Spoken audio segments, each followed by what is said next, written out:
এতিয়াৰ পৰা higher secondary চূড়ান্ত পৰীক্ষাত একেবাৰে কম নম্বৰ পালেও নাইবা ফেল কৰিলেও কোনো ধৰণৰ চিন্তা নাই। ফেল কৰা নাইবা একেবাৰে কম নম্বৰ পোৱা শিক্ষাৰ্থীয়ে একেটা বছৰতে ক্লাছ 12 উত্তীৰ্ণ হ'ব পাৰিব আৰু একেটা বছৰতে হায়াৰ ষ্টাডিৰ কাৰণে এডমিশ্যন ল'ব পাৰিব। কিয় এনেদৰে কৈছোঁ, এই ভিডিঅ'ৰ জৰিয়তে বিতংকৈ আলোচনা কৰা হ'ব। বিভিন্ন সময়ত দেখিবলৈ পাওঁ যে ছাত্ৰ ছাত্ৰীয়ে নিজৰ বেমাৰৰ কাৰণে, ফেমিলি প্ৰব্লেমৰ কাৰণে নাইবা নিজৰ পাৰ্চনেল কিবা কাৰণত ভাল ছাত্ৰ ছাত্ৰীয়ে হায়াৰ ছেকেণ্ডাৰী চূড়ান্ত পৰীক্ষাত ভাল এটা নম্বৰলৈ উত্তীৰ্ণ হ'ব নোৱাৰে নাইবা ফেল কৰে।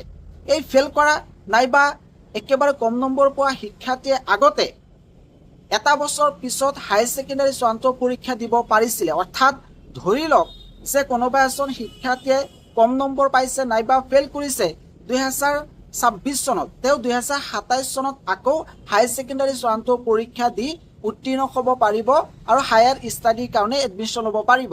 ইয়াতে কিন্তু ছাত্ৰ ছাত্ৰী এটা বছৰ লছ হৈছে। এতিয়াৰ পৰা কিন্তু এই এটা বছৰ লছ নহয়।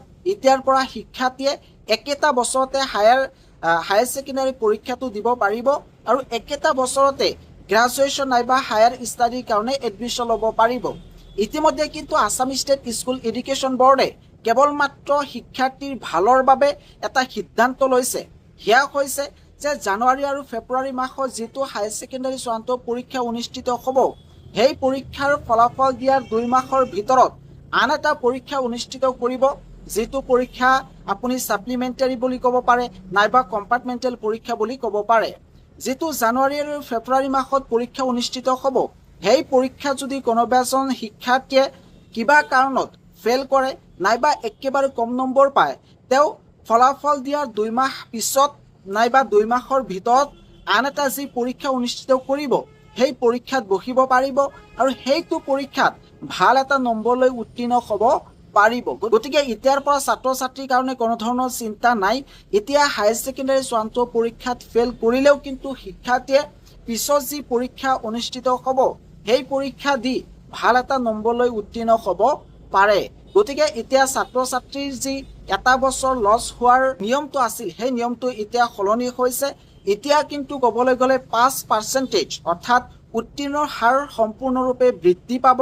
যোৱা বছৰলৈকে প্ৰায় 80-90% উত্তীৰ্ণৰ হাৰ আছিল আৰু অহা বছৰ ধাৰণা কৰিব পাৰি যে উত্তীৰ্ণৰ হাৰ প্ৰায় 95ৰ পৰা 99 এনেকুৱা হ'ব। কাৰণ এতিয়া ক'বলৈ গ'লে ফেল নাই, একেটা বছৰতে দুবাৰকৈ পৰীক্ষা দিব পাৰিব। বিভিন্ন সময়ত কিন্তু ছাত্ৰ ছাত্ৰীয়ে নিজৰ বেমাৰৰ কাৰণে, পৰিয়ালৰ প্ৰব্লেমৰ কাৰণে নাইবা পাৰ্চনেল কিবা প্ৰব্লেমৰ কাৰণে ভালকৈ প্ৰথম অৱস্থাত পৰীক্ষা দিব নোৱাৰে। গতিকে এইটো আছাম ষ্টেট স্কুল এডুকেশ্যন বৰ্ডৰ এটা ভাল সিদ্ধান্ত।